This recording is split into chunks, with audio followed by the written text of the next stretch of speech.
Beginning, the thought that should have stayed in my head. The first moment I saw her, I understood why every soldier in the Terran outer forces whispered her name like a warning. General Vilira Tituinen, the most feared warrior of the Zelkari Dominion. 7 feet tall. Muscles carved like stone. Skin shimmering faintly like molten silver. Eyes that glowed violet when angered, and brighter when amused. I never expected to meet her, much less serve beside her. But that's what happened when the Terran Alliance signed a temporary truce with the Dominion after our border conflict nearly tore both civilizations apart. A joint task force was assembled to investigate a mysterious threat. And somehow I, Jonah Hale, an entirely average human communications specialist, ended up assigned as her direct assistant. Lucky me. Or, depending on how you look at it, incredibly unlucky. Because the Zelkari have a trait humans still don't fully understand. Their species can hear unguarded thoughts. Not all thoughts. Not deep memories.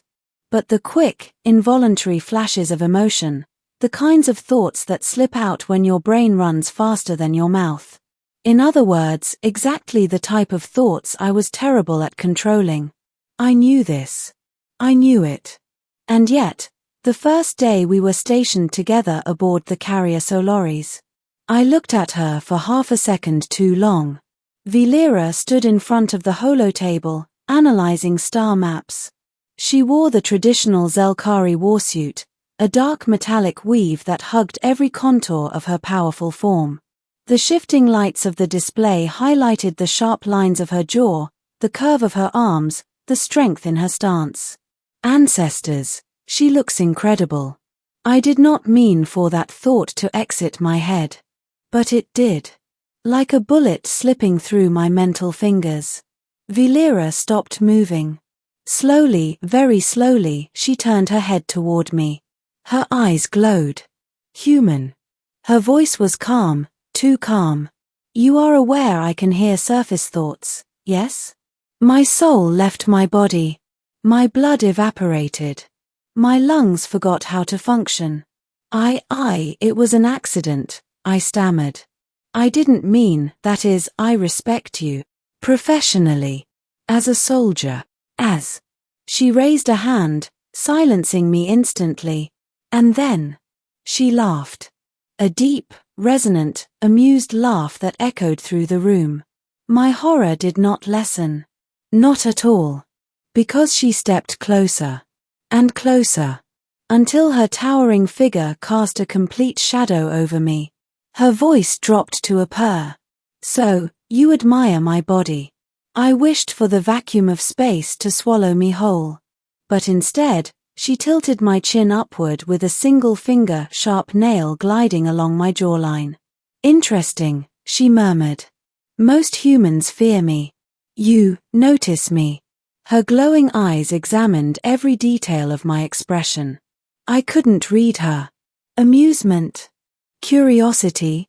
Mockery. All I knew was that her hand remained on my chin longer than necessary. Then she stepped away, leaving my heart sputtering like a dying engine. Continue your duties, Jonah Hale, she said. And do try to control your thoughts. I could not. I absolutely could not. And that was only the beginning. Middle, the link between us. The next few days were torture. Every time she entered a room, my brain betrayed me with thoughts like, she's so tall. Her shoulders could lift a shuttle. Why does she walk like she owns gravity? And every time, Vilira's glowing eyes flicked toward me with that infuriating half-smirk. Your thoughts are loud today, she would say. Or, human admiration has a distinct flavor. Yours is, warm. Or worst of all, try not to stare too long. It sends the wrong message, unless that is your intent. I nearly died on the spot at least 5 times. But then everything changed. 3 weeks into our mission, we received a distress signal from an abandoned research outpost drifting near a collapsed star. The Dominion insisted on investigating alone. The Terran forces insisted on joining. The Joint Command officers insisted I accompany Vilera. Why me? Because I was the only human she tolerated. The shuttle ride down was silent. Too silent. She sat across from me, arms crossed, gaze fixed on me the entire descent. "You are unsettled," she observed. "You don't say," I muttered. "Your heart rate is elevated. Your breathing is uneven. Your thoughts, agitated. Because I don't want to embarrass myself again." That made her tilt her head. Slowly. As if trying to decipher a puzzle. "Your admiration is not embarrassing," she said softly. "Merely, unexpected." That was the first time she sounded almost gentle. And it wasn't the last. The ambush. The outpost was dark, debris floating through the corridors. Something had torn the walls apart, something strong. We heard the first roar before we saw the creature. A shadow leaping from the ceiling. Some kind of mutated starbeast, elongated limbs, teeth like obsidian, glowing cores inside its chest. It lunged. Vilera pushed me aside with a force that knocked the air out of my lungs. Then she fought. No, she danced. Every strike precise. Every step lethal. Her warsuit pulsed with energy as she drove the creature back. Until a second beast appeared. Then a third. I fired my pulse rifle, barely keeping them at bay, while Vilera took on two at once. One beast pinned me to the wall, jaws snapping inches from my face. And then Vilera roared. A sound that shook the metal walls. She crossed the room in a blur, grabbed the beast by its spine, and ripped it away from me like it weighed nothing. Her chest heaved. Her eyes glowed white. Her body shimmered with energy. "Do not touch what is mine." She froze after saying it. I froze after hearing it. The creature tried to run. She snapped its neck.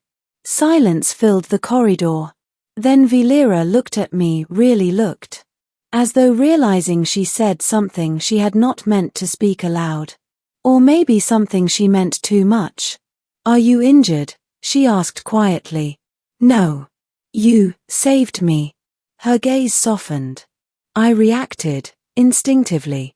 Instinctively claiming me. She inhaled sharply. "I did not mean, that is, it is a Zelkari battle term. Protective. Not possessive." Sounded possessive. Her eyes glowed again. "You think too much," she muttered. "You hear too much," I shot back. We stood inches apart. Heat radiating from her. Her scent, like ozone and starlight, filling my lungs. She stepped closer. "You are a distraction," she whispered. "You're one to talk." A long silence stretched between us. Then she said, "Your mind was shouting something just now." I swallowed. Of course it was. She's beautiful even when covered in blood. Especially then. Warrior goddess. Don't fall for her, Jonah, she's impossible. Too strong. Too powerful. Too, everything. She exhaled shakily. Human admiration is intoxicating. The telepathic bond. The creatures weren't the only threat. Deep inside the outpost, we found the true danger, a crystalline core humming with unnatural energy. A psychic amplifier. Zelkari tech. Forbidden tech. It pulsed when Vilera approached. "It reacts to your biology," I said.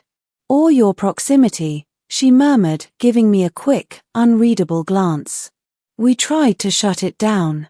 But the moment I touched the interface, a surge of energy shot through us both. A telepathic bridge. Suddenly, her thoughts crashed into mine. Her admiration. Her frustration. Her curiosity. Her loneliness. Her attraction. And she felt mine just as clearly. The connection lasted only seconds. But it changed everything. When the psychic shock faded, we were both on the ground, gasping. Vilera looked shaken. Truly shaken. That was intimate, she whispered. I nodded. Yeah. We should not have shared thoughts so deeply. But we did. And now we cannot, know. Her breathing quickened. Her eyes burned bright. She leaned closer. Then clenched her fists and looked away. This is dangerous. Why? Because I cannot afford to be distracted. And you? Her voice trembled. You distract me profoundly. She stood up abruptly. We must return to the ship. But the way she avoided meeting my eyes told me everything. She felt it too. Ending what the warrior chose. Back aboard the Solaris, things changed. Drastically. Valera lingered near me. She supervised me more closely. Spoke more gently. Looked at me more intensely. She no longer teased when she sensed my thoughts. Instead, she listened. And when her thoughts slipped, I heard things I was never meant to hear. His courage is appealing. He sees me as more than a weapon. Why does he look at me like that? Would he accept a Zelkari bond? No. Impossible. He is human. One night, while reviewing mission logs, she finally broke. Jonah, she said softly. I looked up. Her armor was off, only her undersuit hugging her form, outlining every line of muscle. Her long silver hair was unbound, cascading past her shoulders like liquid metal. Valera? You okay? She approached, steps quieter than usual. I have tried to ignore this, she said. But Zelkari instincts do not lie. She placed her hand over my chest. I hear your thoughts. You hear mine. The bond link awakened something between us. I know. Her voice dropped to a whisper. Does it frighten you? No. Does it repel you? No. Then what does it do? I swallowed. It makes me want you. Her pupils dilated. Slowly, hesitantly, she rested her forehead against mine. You are fragile, she murmured. And I am dangerous. But your thoughts, Jonah, they are the first I have ever wished to hear. Her hand moved to cup my face. And you are the first human who has ever looked at me without fear. I didn't step back. I didn't look away. I simply said, then stop running from it. Valera shuddered. Careful, she whispered. A Zelkari who bonds for life. I know. She leaned closer, lips almost touching mine. Heat radiating from her. Breath trembling. Eyes glowing fiercely. Then say it, she demanded softly. What do you think when you look at me now, Jonah? I met her gaze. I whispered. You're extraordinary. And I think I'm done pretending otherwise. The warrior queen of the battlefield closed her eyes and whispered. Then I choose you, human. She kissed me. Gentle at first, curious, hesitant. Then deeper. Stronger. Her arms wrapped around me with terrifying strength, yet somehow perfectly controlled, as though even in passion she feared hurting me. When she finally pulled back, her forehead pressed to mine, she said. Your thoughts were never a weakness. What were they? The first truth I could not ignore.